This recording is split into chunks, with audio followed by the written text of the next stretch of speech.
Hello and welcome to Video Game Hangover. I'm Randy Dickinson and I'm in Harrisburg, Pennsylvania. Hello, I am DJ Ross. I'm in Mountain View, California. Each week on Video Game Hangover, we talk about the games that have been keeping us up at night. This week, we're playing Like a Dragon Gaiden, The Man Who Erased His Name, and Cobalt Core. How many games is that? Is that 2 games? That 3 is, games? I had lost track. How many did you play? Oh, who can say? Played a lot of... Oh, I almost called it Yakuza. Played a lot of Like a Dragon this week. You are contractually forbidden from referring to this game as Yakuza. Coming around on it. I feel like it's been a very long time since we've done sort of a proper episode of Video Game Hangover where we just talk about the game that we've been playing. It has. And since the last one of these that we've did, I've played a lot of games. I've played just a little sampler platter of fun like things over the last couple of months. So we will not get to all of those today. But yeah, I've got some content in the bank, man. Let's do this. Oh, yeah. Give me that good content. That's what I want. That's what we're here for. Yeah. We are content creators. We're here to deliver that content. We're here to... Yep. How's it going? How's 2024 shaping up for you so far, DJ? Oh, it's good. If you missed last episode, we decided we're moving to a every other week sort of episode schedule. Yeah, and that has freed up a lot of time. It turns out doing a weekly podcast is a lot of work. So I felt like I was on vacation last week. That was nice. I assume it's like sunny and 85 degrees all the time in California. No, it's been freezing last week. So wait, what is freezing in California? Freezing is like anything below 60. So it's been chilly. So shorts and a hoodie weather.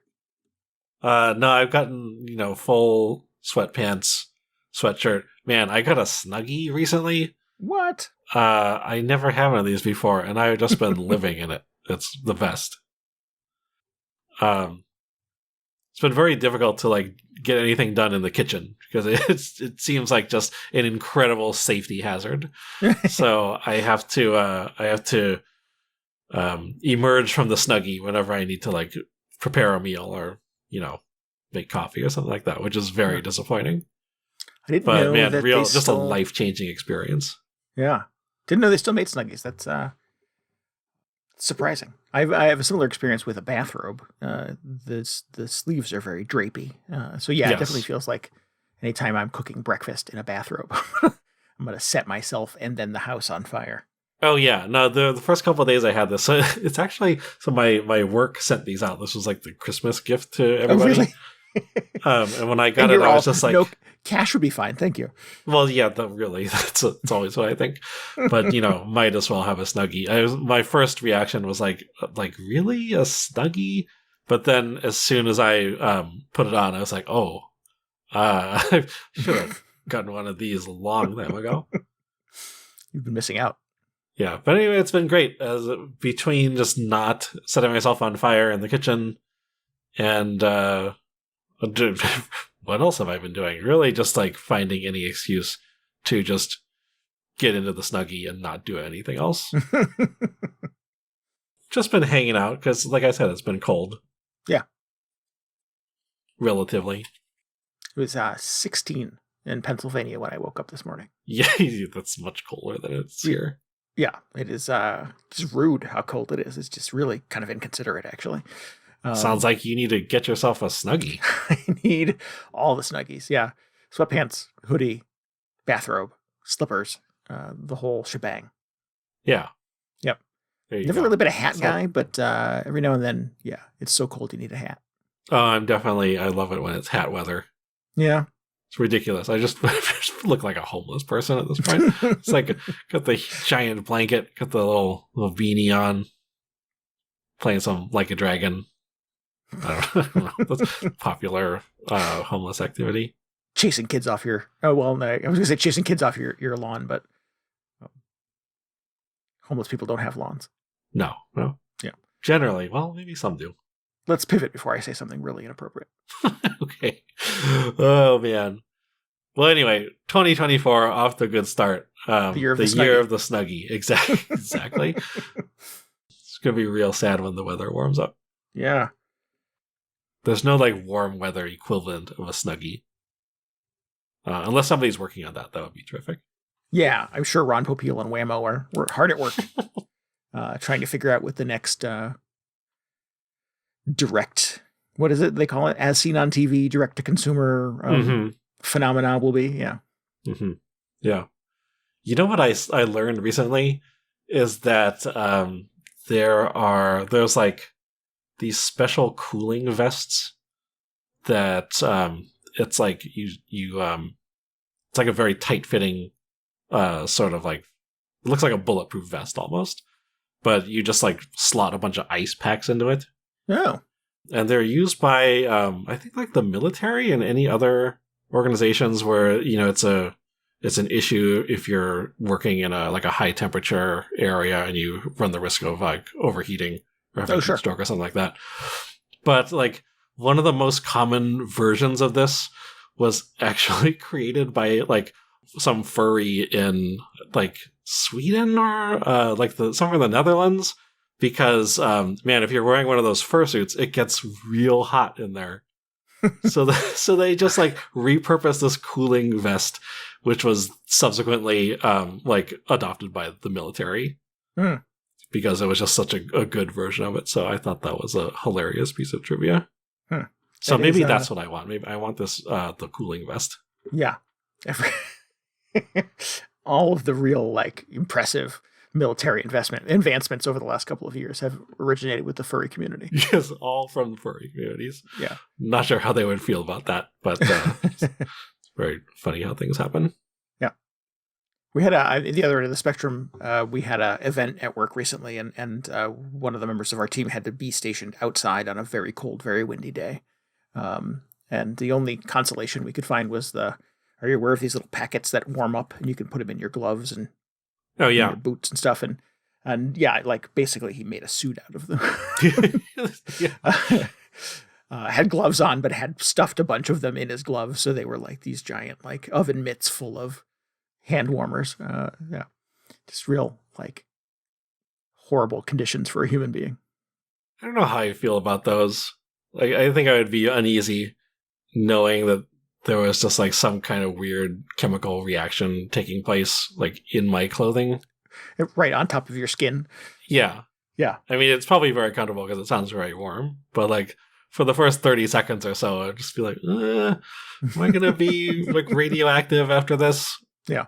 What are the long-term implications? The car I have now is the first car I've had that has heated seats in it. That's what you want. And the level 3 heated seat is like, am I on fire? Is something wrong with the car? It is like, even on a cold day, it's like, oh, it's too much. That's just, you gotta turn that down. too much. I'm done on this side. You gotta flip me over. So yeah, you do have that little like brief moment where you're like, something is wrong with my body right now. Oh wait, I have to turn the seat down. Yeah. Yeah. Oh. Oh, well, that's pretty good. You got the heated seats going for you. Yeah, it's not too bad. It feels very posh. Yeah. It's probably hard to drive a car in a Snuggie, or like not recommended anyway. I've never tried it, but you should definitely report back. Yeah. No, I haven't left the house in it yet. I feel like that's, got to draw the line somewhere. Run down to Whole Foods with your Snuggie on. Yeah. Yeah. Got my, just like do the Mr. Rogers thing, come back, hang up your outdoor Snuggie, put on the nice indoor Snuggie, and then you're good to go. Yeah. Is it branded with your company name? Are you doing free advertising for your Oh, yeah, company? no, it's on, yes. There's like a little pocket on the front, which I'm not honestly sure what is supposed to go in there. Like, I'm not doing a lot of practical things while I'm wearing your car keys. Yeah. But I mean, I'm not, for the outdoor Snuggie, maybe that would be useful. Yeah. But it's like, what's going in there? Like a bag of chips or something? I don't know. Salsa. Yeah. Just a handful of salsa. Just hummus, some pita. Yeah. Put a little, there you go. Put like a liner or something in there, and you can dip stuff. Yeah. Well, excellent. I as we've been doing this, I've been looking like, how do I get a Snuggie? Yeah, something worth figuring out. I feel very left out. I mean, it gets way colder over there, as we've established. I'm surprised that you don't have one of these. I figure, like, you had the Snorlax Kigurumi or whatever, Right, so right. like that probably takes care of that. But I don't know. Maybe you don't always want to be a Snorlax. True. I mean, that's pretty close to the Snuggie experience, I think so. Yeah. Yeah. And the good news is it's just kind of cold enough around Halloween to pull that off, because if it was 5 degrees in the other direction, I'd be like, nah, I'm sorry, I can't do that this year. Yeah, see, that's when you need one of those cooling vests. Right. Yeah. It's quite toasty in there. You got to balance it out. It's like, oh, the Kigurumi is too hot. A cooling vest. Oh, no, this is too cold. I got to get some of those little like heat packs. Back and forth forever. We're going to get emails. We haven't done a show in 2 weeks, and people are like, you're talking about Snuggies. Oh, man. Should we talk about video games? Is that what you're getting at? Nah. Anything else? Any other embarrassing articles of clothing you'd like to talk about? Or I'm not embarrassed by this. No? Are you implying that I should be embarrassed by owning a Snuggie? Put your Snuggie on and your Crocs and quite the opposite. No, I don't own any Crocs. No, I'm not there yet. You draw the line. I don't know. Like, maybe, I should be looking at Crocs in a new light. Thanks to the Snuggie experience, maybe I should have some Crocs. I'll send you a pair of Video Game Hangover branded Crocs, and you can just rep every brand you support. There you go. Yeah, I'm down. Yes, to video games. We should talk about video games. Video games. What happened in the last 2 weeks? Or more than 2 weeks? What's been happening since last year? Mostly just trying to sample some stuff, play some things. Use some downtime to go through my Switch backlog a little bit and see, should I play this game? Should I play this game? How do I want to spend my time? I go through that thing every year working in retail where I sort of start to feel like the insanity of the holiday season, and I don't want to play stressful video games. I want video game comfort food. I typically have referred to Captain Toad Treasure Tracker as my video game comfort food. I think I played that a couple of years in a row during kind of the worst of my retail experiences in the past, mall retail. So this year I was kind of looking for something that definitely felt that kind of light, that kind of consumable. Just kept really playing the watermelon game. Well, I mean, we've established that is a fun game, so yeah, that's a good time. And then like I said, scrolling through my Switch and playing a bunch of other kind of fun little indie games, just little sampler platter of things through the holiday season, and then this year realizing that the new Yakuza game is just days away at this point. I'm trying to sort of tie up my loose ends and any other affairs I may have going. So that I can, devote myself entirely to the new Yakuza experience. I'm kind of doing the same thing, although, when there's a new game coming out, the way I think about it is, first I figure out, what platform it's going to be on, and then I have to clear my schedule, but only for that platform. So if, something's coming out on PlayStation, but I'm in the middle of playing another Switch game, then I'm not really that worried about it. Got it. But what were we talking about? Well, this doesn't make sense. I was just thinking about how I had dropped Zelda to play Final Fantasy 16 last year, but those were different platforms, so apparently it's not a hard rule. But, I try my best to only be playing one game on each platform at a time, because then you don't have to, switch between them, because that becomes a chore. Yeah, I definitely don't have that rule. It's all in the portability. So I take the Switch with me, and that just makes it easy to sample. And I'll find sometimes that I will get. I was playing this game In Stars in Time over holiday, and it's a RPG, but it's a time loop thing. And I would go through a couple of time loops, and I'd be like, all right, I don't feel like I'm in the mood to do another time loop. Let's merge some watermelons, or let's play some Persona 5 Tactics. So it was very easy on the Switch. It remains very easy on the Switch to just bounce from game to game. And that boots up pretty quickly, and the good news is I'm mostly digital on the Switch at this point, so everything kind of lives on the hard drive anyways. Yeah, I mean, to be fair, it is not... It's a total first world problem. Like, I had to close one video game so I can start playing a different one. But, I'm just trying to be as efficient as possible. Yeah. I feel the pinch more on the Xbox or on the PlayStation because the hard drive space is such a premium on those. Like, I've never upgraded my hard drives, so I definitely have kind of the bare bones version. And I'm at a point, particularly with Game Pass now on the Xbox, anytime like there's like a 1 in at 1 out rule. Like I download something, I have to delete something else to make room for it. So I have yet to sort of max out the hard drive space or the memory card space on the Switch. So that has worked to my advantage. I did it somehow.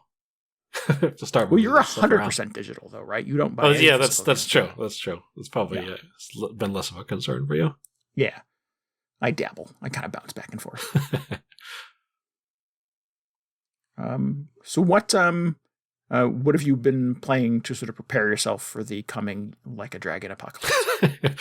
Well, in order to get ready for the new Like a Dragon, I've been playing the most recent Like a Dragon, Like a Dragon Gaiden, the man who erased his name. It's a very long title. It is. It's a mouthful.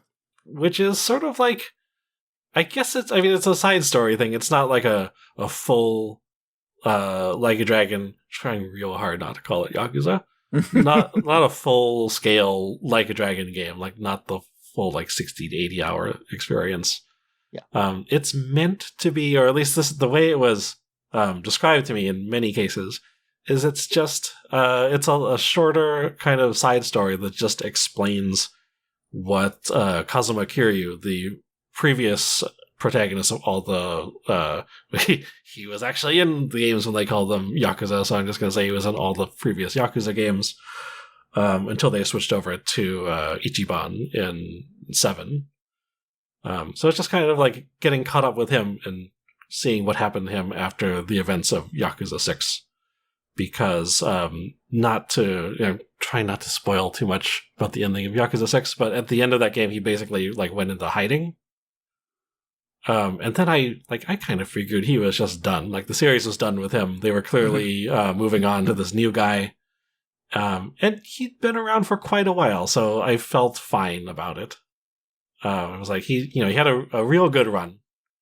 And now it's time for some fresh blood. But now he's like back. We need to figure out what went on after the game. And he's also in the new Like a Dragon. He's in all like the marketing for the new game, so. Yeah, and he's just like a primary character in that as well, I guess. I guess we'll find out this week. Clearly not hiding anymore. Right. So I have kind of mixed feelings about that, but we'll probably get into that in a couple of weeks.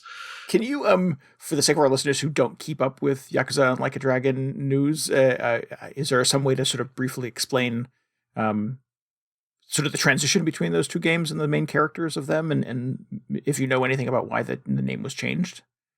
You mean from 6 to 7? Yeah, so it went from being the Yakuza series here in the US to now being called Like a Dragon everywhere, right? I don't know the exact sort of reasoning behind it. I don't know if they've ever gone on the record with it. I can make some educated guesses, which would be, I assume that, the series, it's been around for quite a while. Yeah. But after Yakuza 0, especially, it really just blew up in popularity in the West. And then they were in this situation where they had changed the name of the game in the US to appeal more to like Western audiences, I assume. But then they had this weird situation where there's just called two different things in different regions. It's very similar to, if you're a Final Fantasy fan in the 90s, the numbers got all out of sync. Yeah. And with Final Fantasy VII, they just decided, okay, we're just going to stick to the original naming scheme. So it'll be less confusing. So I assume that's what they did. That's why they sort of eased into it, calling 7 Like a Dragon. No, so what do they call it? Yakuza like a Dragon. Yeah.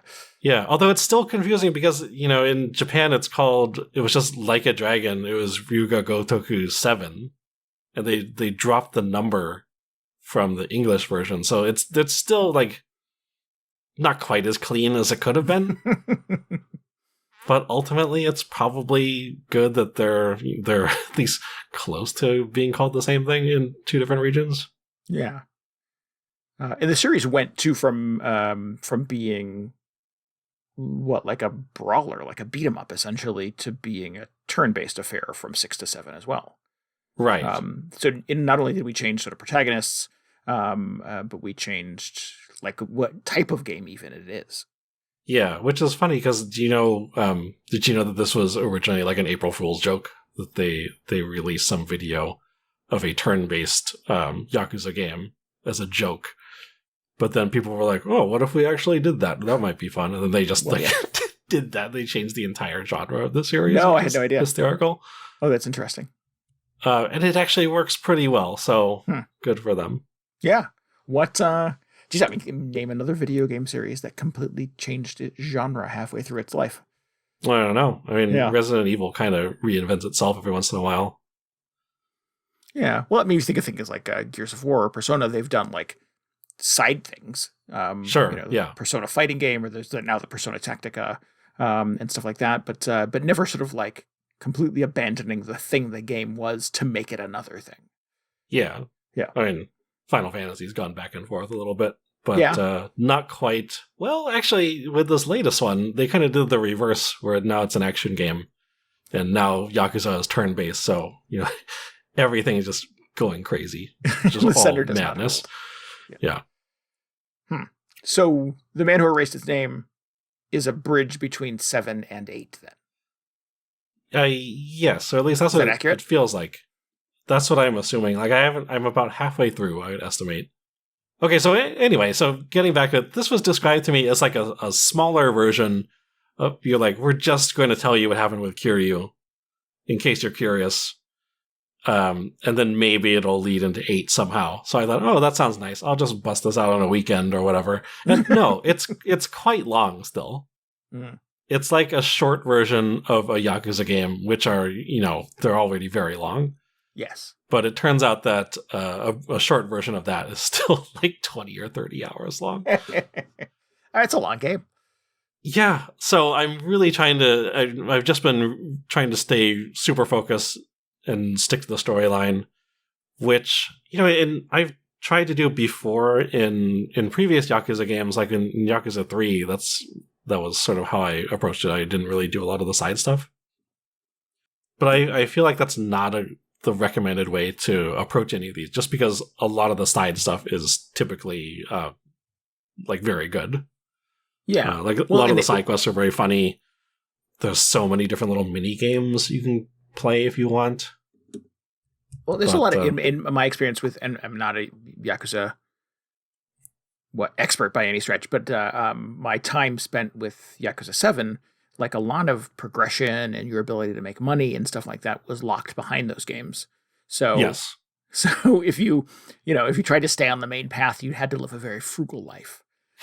Yes, that's one way of putting it. If you wanted to make a little bit of money, you had to dabble in some of the, kart racing and batting cages and the management sim where you run a cracker shop and stuff like that. So it was definitely hard to stay on the main path, I felt, because you always wanted to make sure you were upgrading and getting XP and all, and banking some cash every now and then. Mm-hmm. And that required you definitely getting off of the campaign path.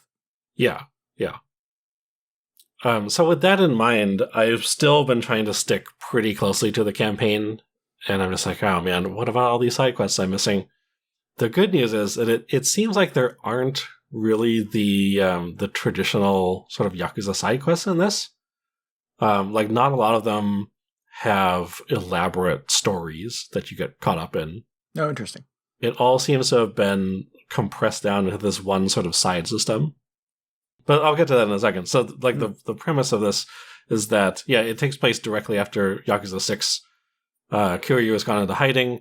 He's kind of like he's working for this group that you encountered at the end of Yakuza 6 that is sort of like responsible for like getting him sort of like into this witness protection program kind of deal.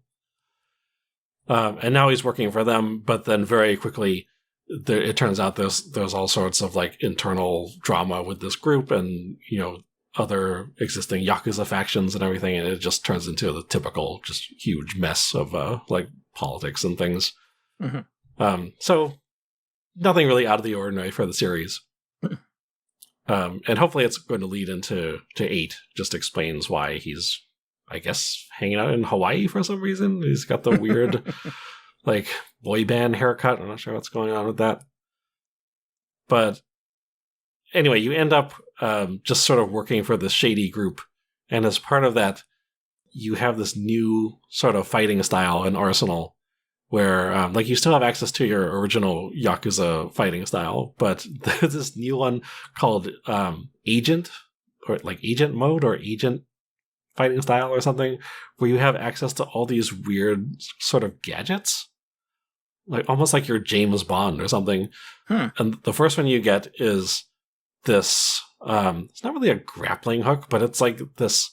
It's like if Kiryu had Wonder Woman's magic lasso or something, like he can just like lasso people with this sort of electric wire and throw them around the room or pull items towards him or stuff like that. And then he eventually gets like a little remote controlled drone fleet and other weird gadgets like these cigarette bombs and rocket shoes. It's very kind of weird.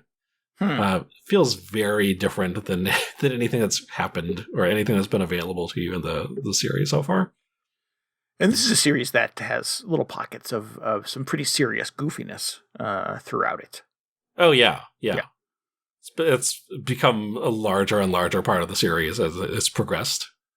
So this still feels like, I mean, it's not quite as goofy as Yakuza 7. It's a little less grounded than probably the previous Yakuza games, because he's just like kind of a secret agent for no reason. So, you have that available to you. The gameplay is, it's back to being like a real-time action game. So it's like a brawler, I guess. Mm-hmm. So if you wanted a little break from the turn-based stuff in Yakuza 7, and you were worried that they weren't going to make any more action Yakuza games anymore, this one sort of fits the bill for that. And then the plot is just, him figuring out what's going on with this, between this shady group and all the Yakuza clans. But like I was saying, it seems like they've taken all the side quest stuff and just compressed it all into this sort of side mode where you just go around the city and you do these little, like, just little favors for people. And a lot of the time it's just like, I want an item from the convenience store over there, or like my ball got caught up in the tree, so you have to use her little grappling hook thing to get it out of the tree. And it's not really like, not especially deep gameplay or quest design. It's like, oh, your ball's stuck in the tree. Oh, the tree, like right here, or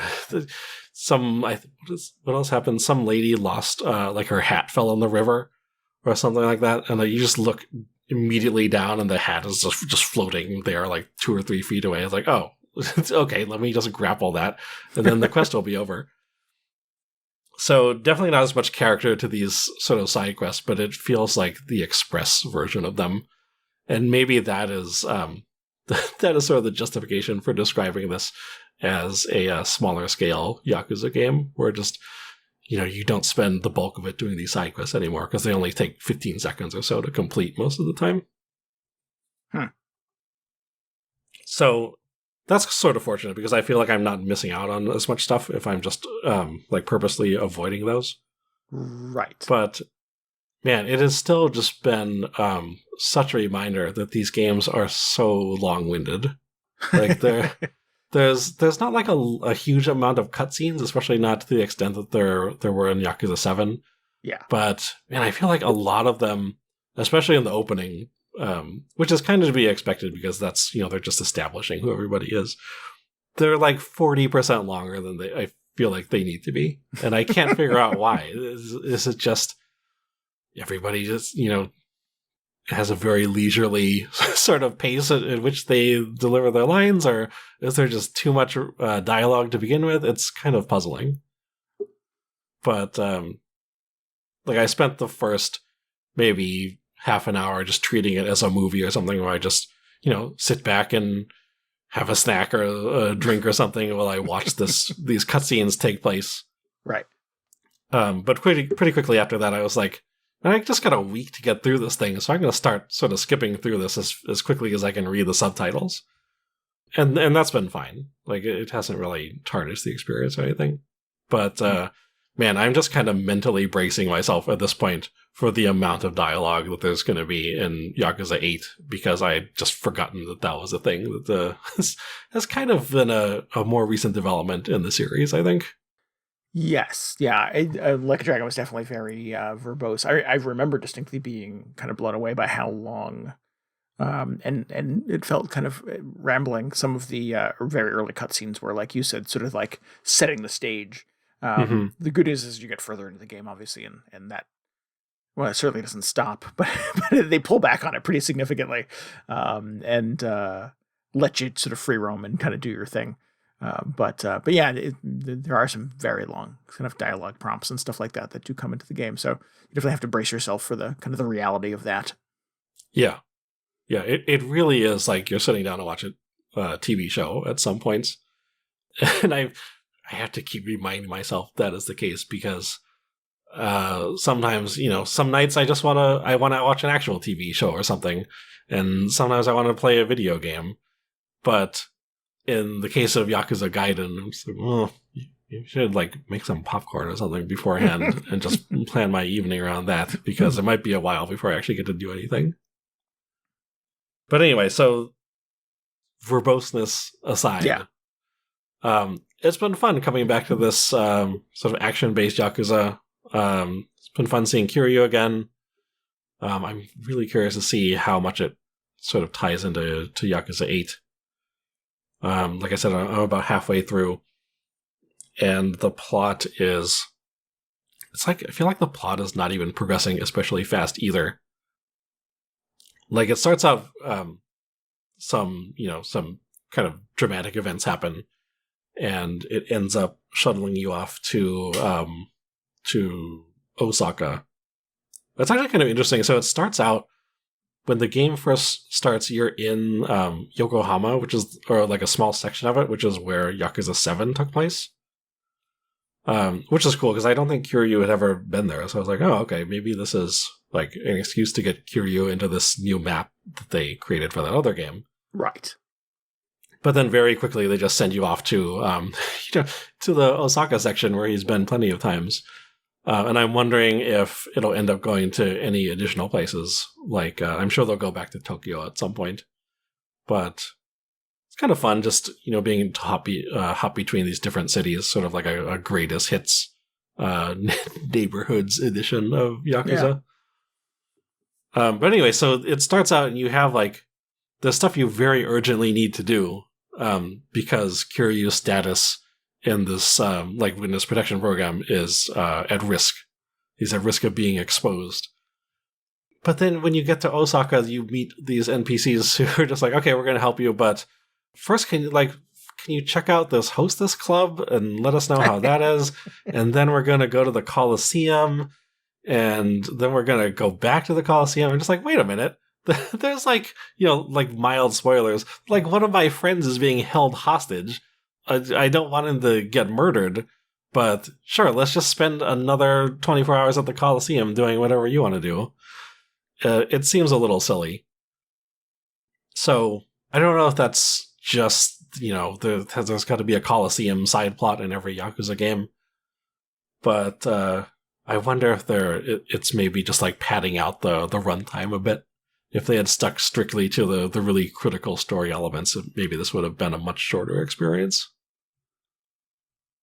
I'm curious if, and you said you're only halfway through it, if it really kind of tees up the new game, like Dragon Infinite Wealth, and if you're going to get some elegant crossover, because I've never played any of the previous Yakuza games, so I don't quite understand who Kazuma Kiryu. Well, I understand who he is, but I've never played a game where he was the protagonist. So I Yeah, I don't know if suddenly I'm going to be completely lost in the new game. We'll find out. I'm sure as soon as he shows up, there's going to be like 45 minutes of flashbacks and stuff like that to get you caught up. I'm sure you'll be well taken care of. Sure. I wouldn't worry about it too much. The Yakuza highlight reel. Exactly. Oh, man. They did something like that in 6 where you could just go through like a summary of all the previous games up to that point, which I thought was really cool. So maybe they'll do something similar in 8. That's interesting. Yeah. I was actually thinking, like, before I realized this was much longer of an experience than I was expecting, I thought, like, oh, maybe Randy would actually get into this, because even though it's a real-time game, it's not especially difficult, especially compared to the previous games in the series. Mm. And I'm not even playing it on the easy mode, I'm just playing it on normal. But I was hoping, like, oh, maybe this is like a bite-size sort of classic Yakuza experience. Yeah. That people who are interested in like 7 or 8 especially could get into. But no, it seems like it's quite long. It seems like it's much less reasonable to be like, oh yeah, want to get ready for Yakuza 8? Just play this little brief side story thing, you'll be all caught up. No, it's a little more of a commitment than I was expecting.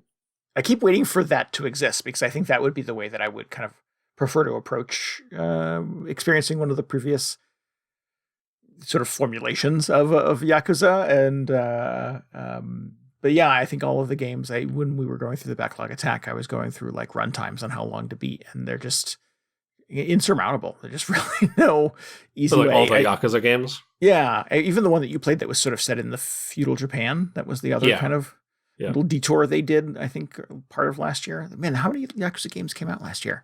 That was early last year, and then, this was like in November or December or something? Yeah. So like 1.5. Okay. 1 3/4. And even that was somewhat long, though. And I don't know, there's no way into this, particularly with, I guess, Like a Dragon Yakuza 8 coming out eventually in early 2024. I might as well just sort of save my time and sanity for that game. Mm-hmm, mm-hmm. I still think, there's, like you said, there's no easy entry point if you just want to get caught up, if you want to play one of the previous ones. Yeah. But like Yakuza 0 is still really good. And even though it's a prequel, you don't really have to have any familiarity with any of the previous games. It's got a really good story as well. And it's on Game Pass. All the Yakuza games are on Game Pass. We were going through the list.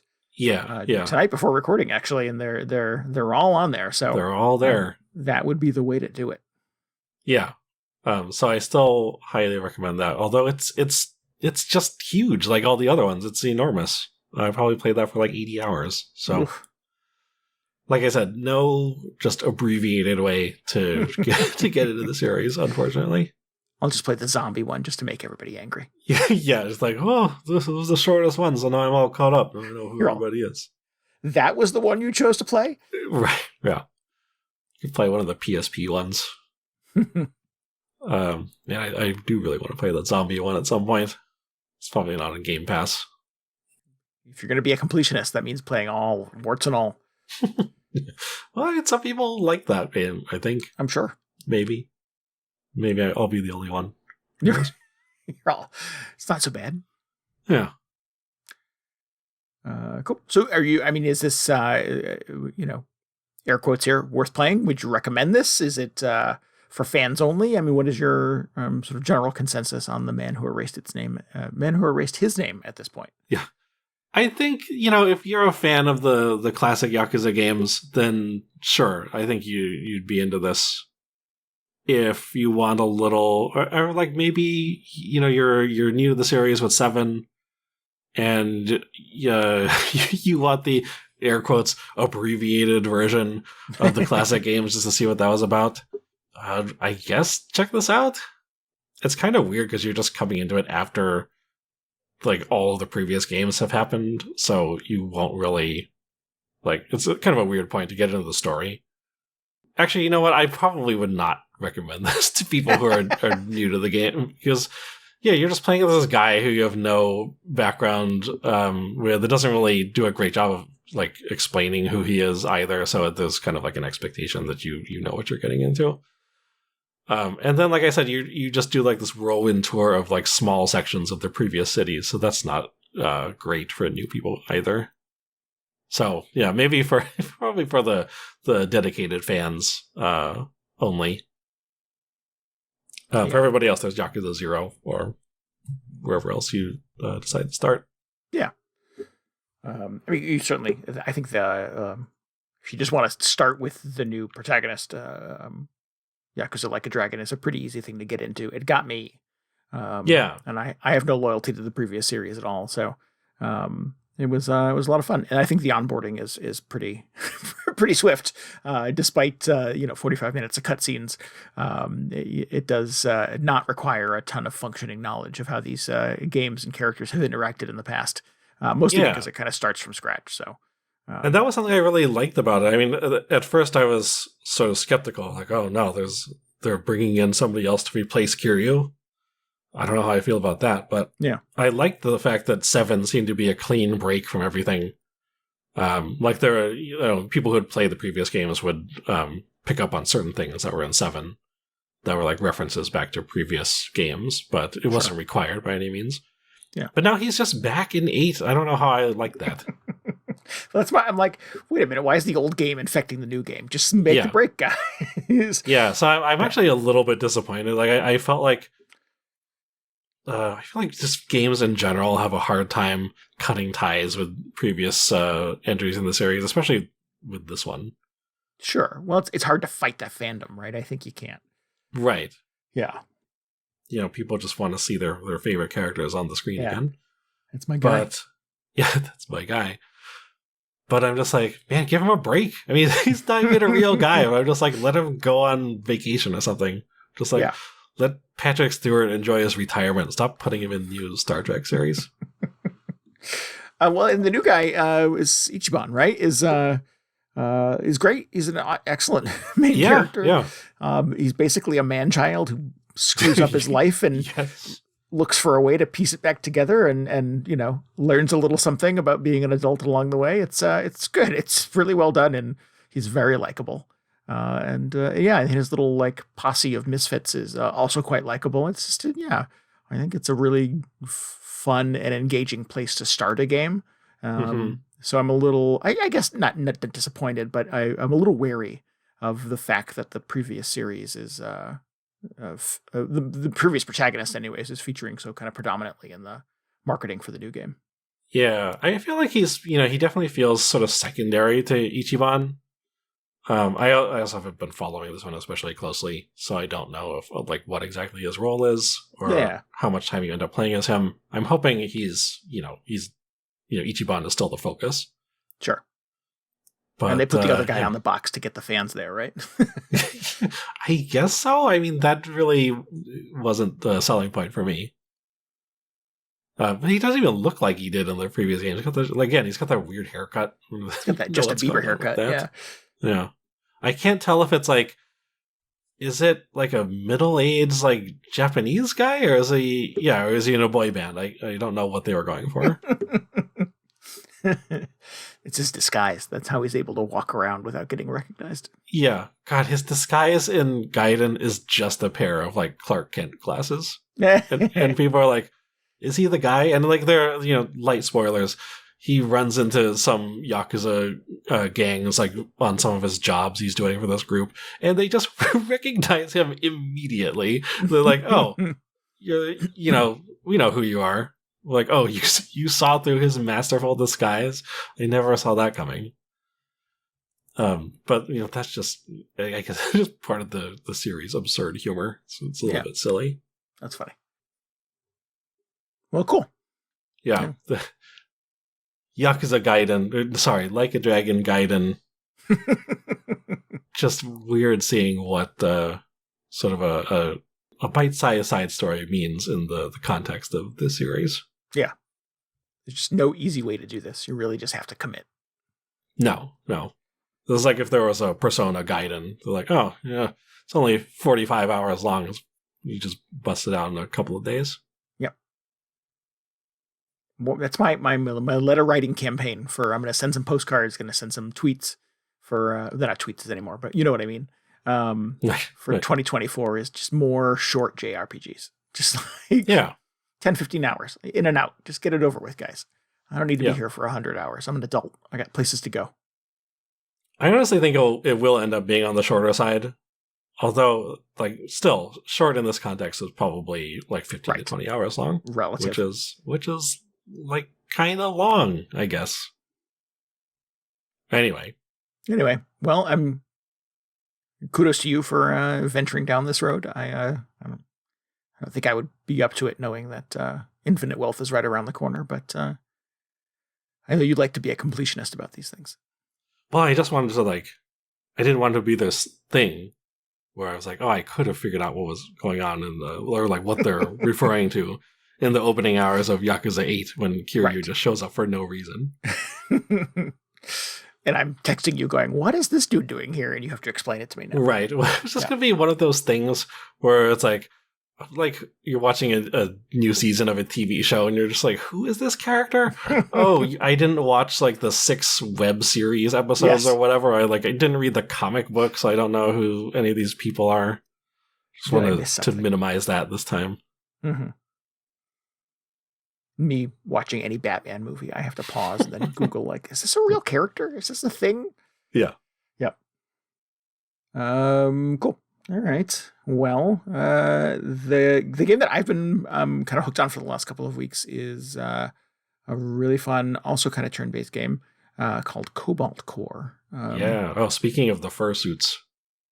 Yes. There's definitely some furries in this game.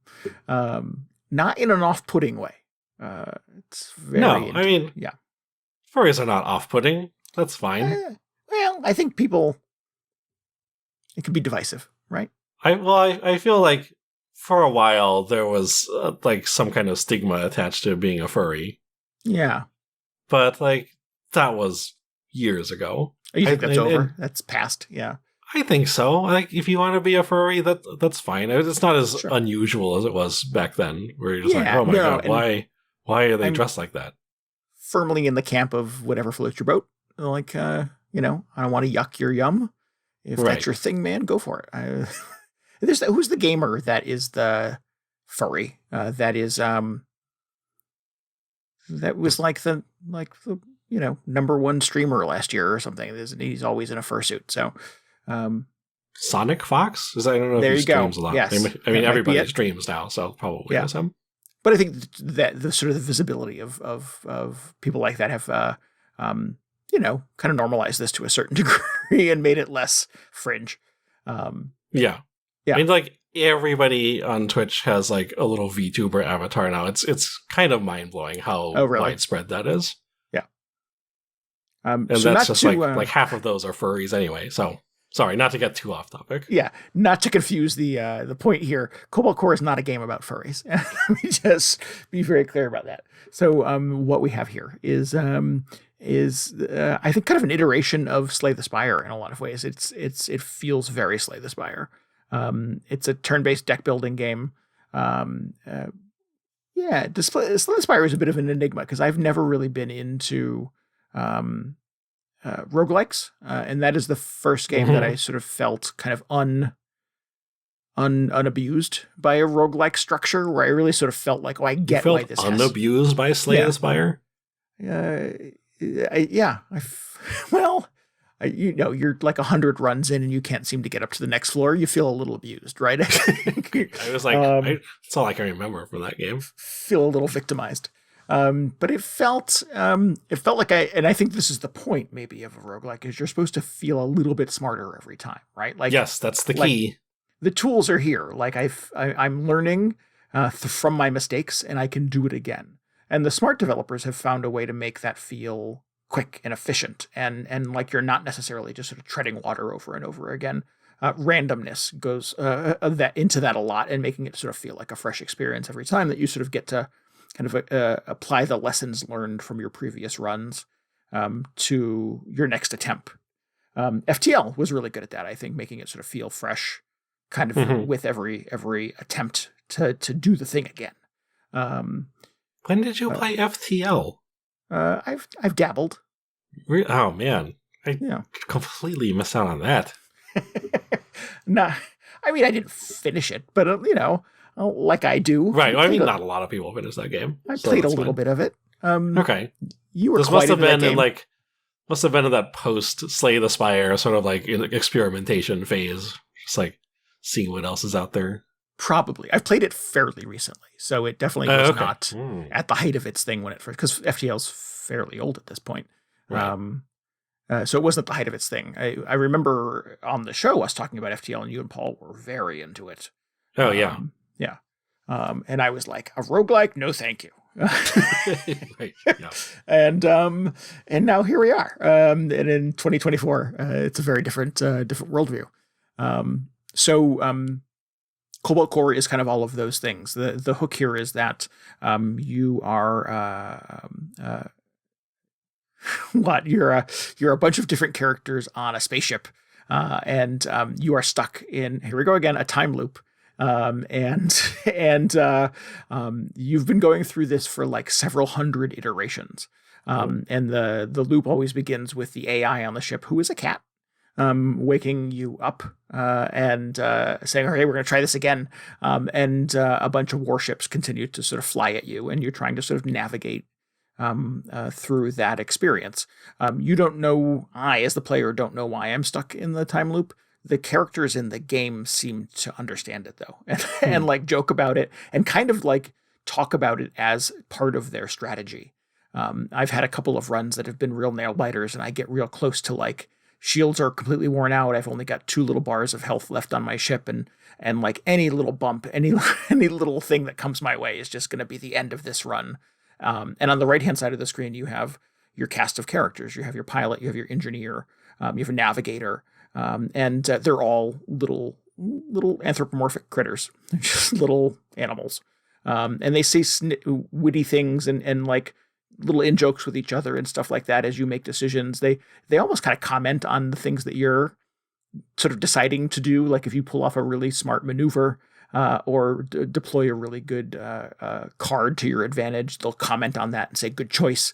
That was a nail biter. I didn't think it was going to go that way. So they're almost kind of your audience, but they're also like the other people on your ship, which is kind of interesting. Is that like before or after you see the results of the card you played? They're just like, oh, shouldn't have done that, and then like the ship explodes. They have definitely said, oh, that was a bad call. You should not have done that. Yeah, so they definitely. Oh no. Yeah, that's actually really good. Yeah, it's clever. It's really well done, and they're very endearing. And your cast gets bigger as you get further into the game. So as you get through different iterations and different runs, and as you get sort of better at this thing, you get more people on your ship who have different abilities. And because it's a deck building game, they all have kind of a suite of cards that tie to their ability. So your pilot has cards that allow you to maneuver your ship. You can kind of juke left or right. There's definitely combo moves that you can do that allow you to like move immediately 2 spaces to the left and then fire all weapons. And if you deploy that, it's a good way to sort of like get out of a sticky jam or get out of sort of like the line of fire of the ship that's shooting at you, and to fight back before you move on to your next choice. It's turn-based, so you have like a limited number of cards you can play each round. It's kind of a grid type thing where you're looking at it from overhead with your ship facing another ship directly on, and you can kind of move spaces left and right to avoid their shots and their effects. So they'll throw things at you like fire and acid and things that will sort of deplete your shields, and they'll jam your weapons and things like that. So you have the ability, after getting new cards and adding new people to your team, to be able to sort of fight back on the same way. And yeah, you're sort of taking kind of the Slay the Spire luck of the draw, hopefully getting the right card that comes up in your hand and playing it at exactly the right time. And then sort of strategically defending yourself, because shields are everything in Slay the Spire. My initial like 100 hours of playing that game were me just trying to like be a badass and just destroy everybody. And it's more about protecting yourself than anything else in that game, I think. And that remains true about Cobalt Core. You definitely have to watch your shields, watch your ship. It's a very fragile thing initially. Take the upgrades where you can get them. There's fun little status effects that you can get that are unique to each run, where sometimes your shields will reset between each round. But I got this thing called Object Permanence that allows me to carry my shields from one session to the next. And I'm like, oh, that changes the game entirely. Oh, that's what you want. Yeah. Yeah. We got that in Slay the Spire, and it was incredible. Right. So it's all of those little like modifiers and artifacts and things that sort of change the rules slightly in the game that makes it feel very much like a Slay the Spire experience, but also makes each run feel kind of interesting and new. Like you're sort of like tweaking the rules a little bit to kind of exploit and break the game and hopefully get a little bit further. Yeah, it's super fun. I've had just the best time with it. I don't know if I necessarily needed another Slay the Spire. I think what Slay the Spire does is so sort of carefully, thoughtfully assembled that to do another game that sort of does that kind of exact thing almost feels a little bit of a ripoff, like a little bit of a like, do they know that you did this? Because this feels very similar. But to make it sci-fi, to make it grid-based, to make it full of kind of cute and funny characters who are like kind of quippy and engaging and fun to be around, to create like an overarching mystery where you're stuck in this time loop, but you as the player don't quite know why, but everybody else does.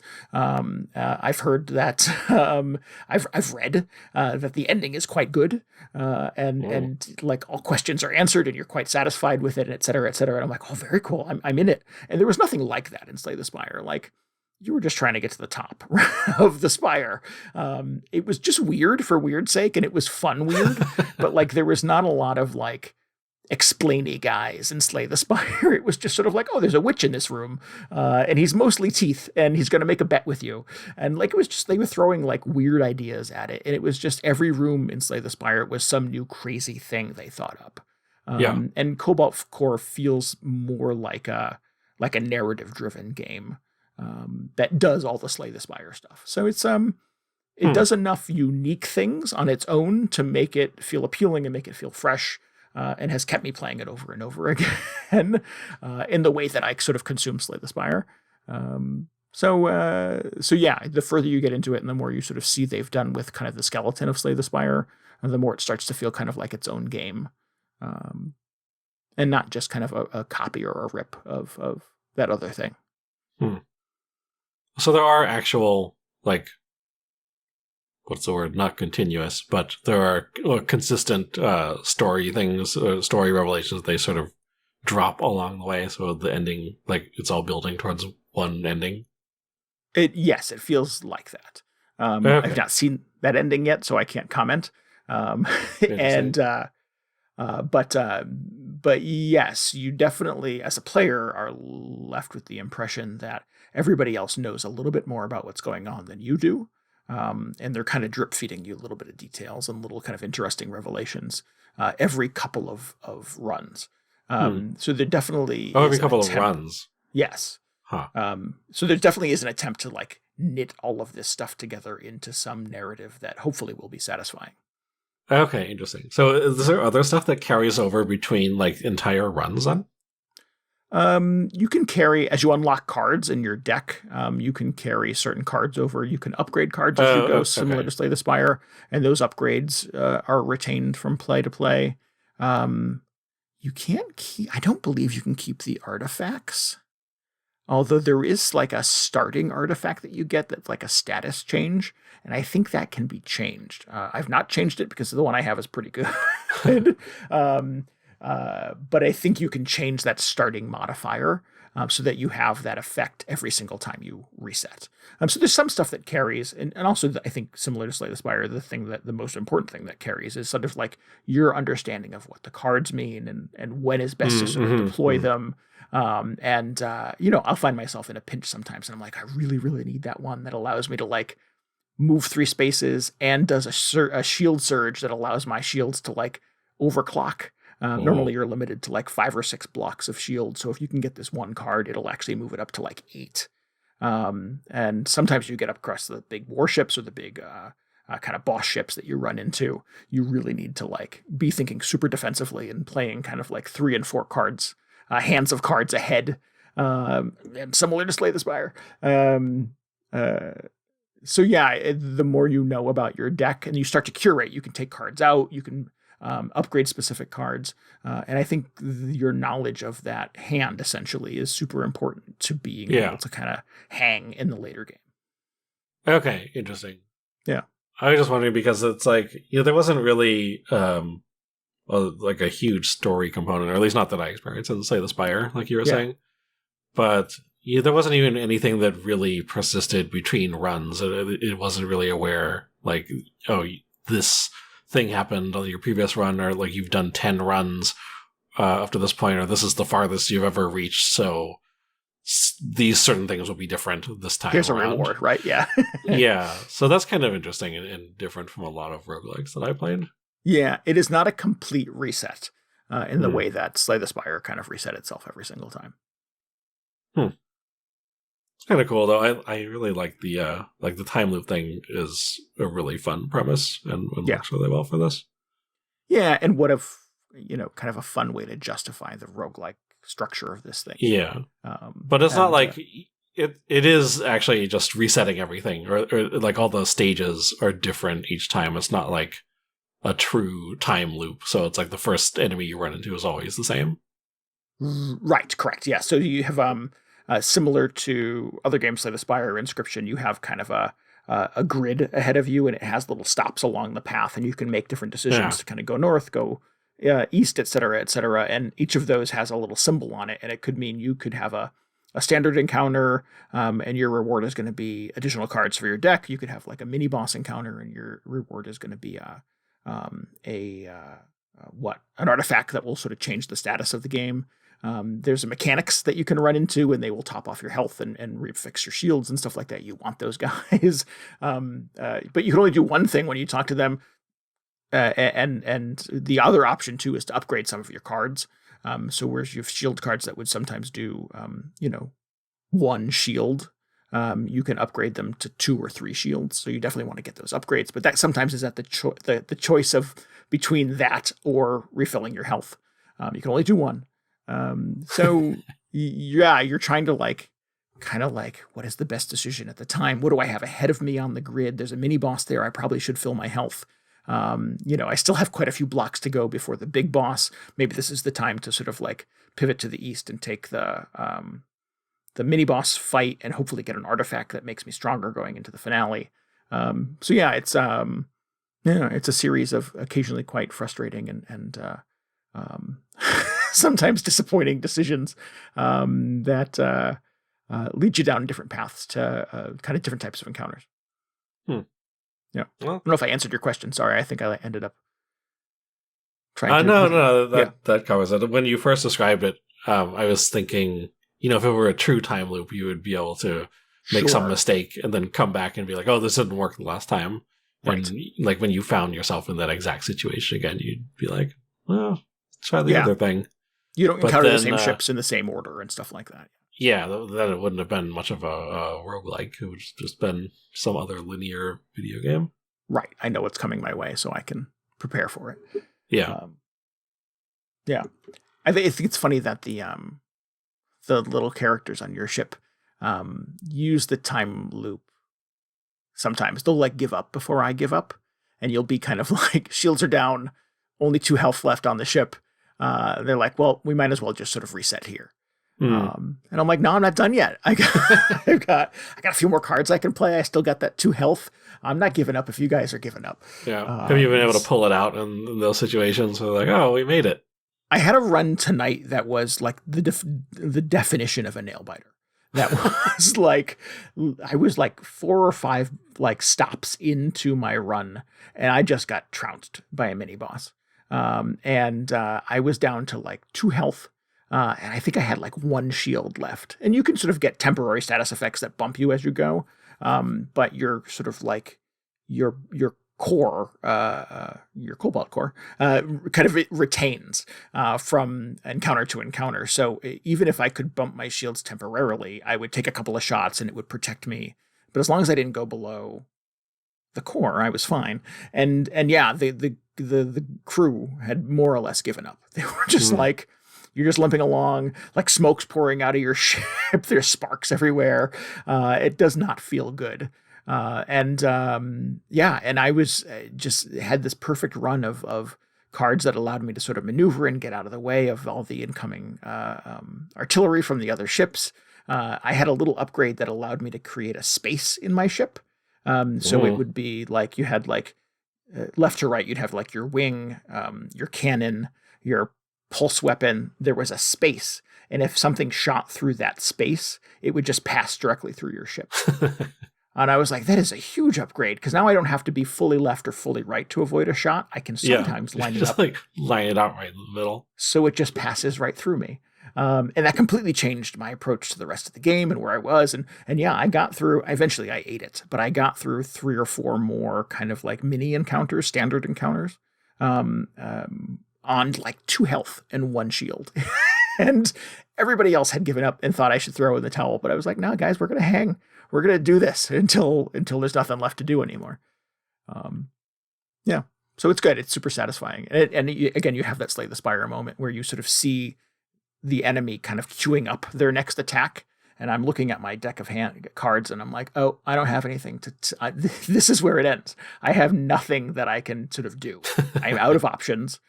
He's going to fire. It's going to do 8 damage. It's going to take me to -6 and it's game over. Yeah. And there's not a single thing I have in my hand that is going to save me.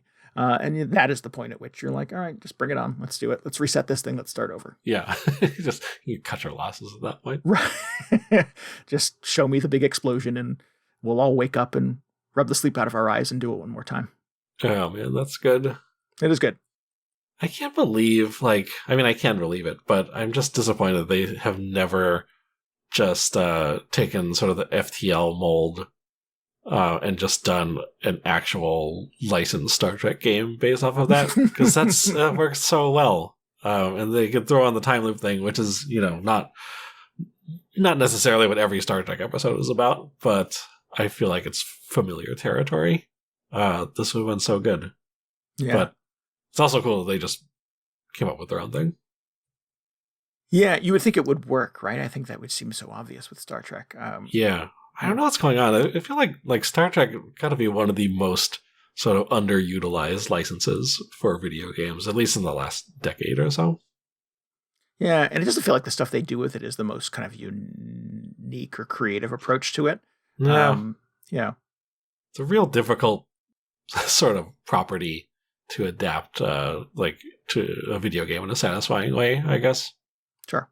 Well, it means different things to different people, right? And so, I think if you're a developer, you're like, people want story, people want memorable characters. So you end up with that last sort of narrative-driven, almost telltale kind of like experience. And I, from my perspective, I don't, and I'm not the world's biggest Star Trek fan by any means, but I don't know that is enough to get me there. I think I would want it to be like cool alien encounters and tense battles and, sometimes it's a battle of wits, right? And et cetera, et cetera. Right. But yeah, I definitely want to like fire on the enemy and stuff like that. So, yeah. And if you asked anybody else, ask you, what do you want from a Star Trek game? It's probably a different answer. Yeah.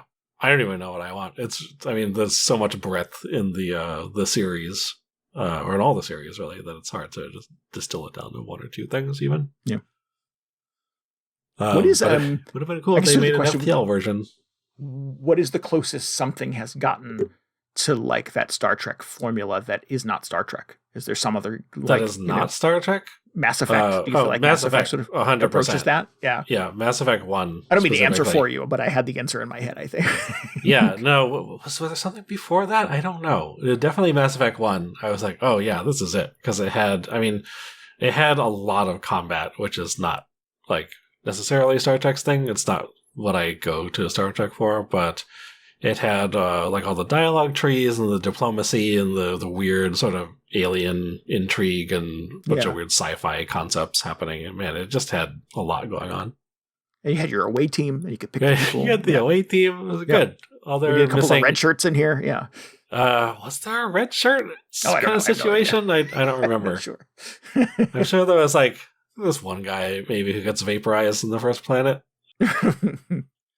But yeah, I was just thinking, man, all I was missing was like a big like starship creator. Just like build your own starship in that game. I would have been like, yeah, this is all I need. That's what I want.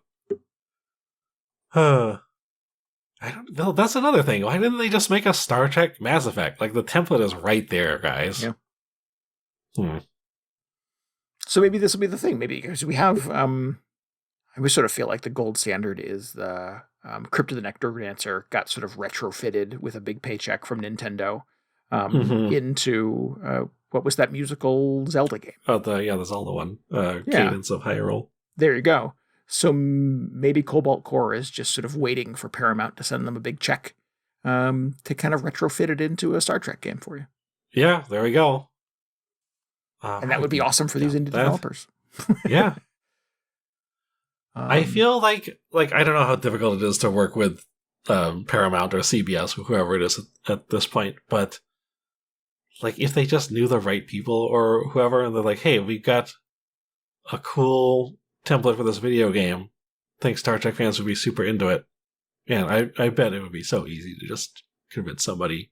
There's got to be a Slay the Spire fan working at CBS. Right, yeah, somewhere. Anyway. This game is called Cobalt Core. I'm playing it on the Switch. I believe it's on other stuff. It's on a bunch of stuff. Yeah. Yeah, good. It's really good. Because you couldn't tell by my enthusiasm here. It's been real hard to put down for the last couple of weeks. Yeah, I want to check it out. Well, it's on the Switch. Okay, so yeah, I can play that and Yakuza 8 at the same time. So there you go. We're all good. Yeah, you can play it during those cutscenes. Yes, exactly. Oh, perfect. This is the ideal situation then. So yeah, I've had a lot of fun with it. It's definitely worth checking out. If you love Slay the Spire, if you like Slay the Spire, this feels like a no-brainer. If you like turn-based strategy games, if you like deck building games, like all the pieces are here. It's super fun. Nice. You have to let me know if Kelsey Grammer shows up at the end. Toss salad and scrambled eggs. All right. Well, I think that does it, right? Let's wrap this thing up. I think that's it. I got to stick a pin in this Like a Dragon thing before the new one comes out. Just segue directly into the next one. Yeah. I mean, normally I don't like to do that. I was worried I was going to get burnt out on it by playing this immediately before, but I feel like it's different enough that it won't be an issue. Yeah, hopefully definitely. It won't be an issue. We'll find out. We'll find out next week because by the time we do our next episode, you and I will have had some time with Like a Dragon Infinite Wealth. Yeah. Be hanging out in Hawaii during this cold winter. In the meantime, if you need any more video game hangover in your brain, you should follow us on Twitter at twitter.com/VGHangover. And you can always get show notes and links and tell us what you thought about this episode at VGHangover.com. We would love for you to join us on Discord. You can hang out with us and chat about video games and other fun stuff. You can get a link to that at VGHangover.com. And we would encourage you, of course, to subscribe, rate, and review us on your podcasting app of choice. We have some conversation going on in our Discord right now about alternatives to Google Podcasts, which is unfortunately being sunset in the next couple of weeks. And they're moving all of their podcast stuff over to YouTube Music, which stinks. Yeah. So if you have strong I didn't even opinions, use either of those services, but I'm just like, oh, that's not good. Yeah. If you have strong opinions on what apps other folks should use to consume podcasts, including Video Game Hangover, you should definitely join our Discord and hang out and tell us about it. There's always Spotify. That's an easy way to do it. Yeah. A lot of people use that, right? Yeah, a lot of people. Yeah. So please help us out. Subscribe, rate, and review us on whatever app you're using. And maybe help us out by telling your friends about the show. Yeah, really appreciate that. Helps us get the word out and bring in some new listeners to tell us about their podcasting service recommendation. But that'd be great. Just tell your friends about the show. We want to give thanks again to Fear of Dark for our intro and outro music this week. If you'd like to hear more of his work, you can go to fearofdark.bandcamp.com and maybe download some of those albums on there. Yeah. We'll be back in 2 weeks. Until then, this is Randy Dickinson. This is DJ Ross. Thanks so much for listening to Video Game Hangover. Goodbye. Good night. See ya.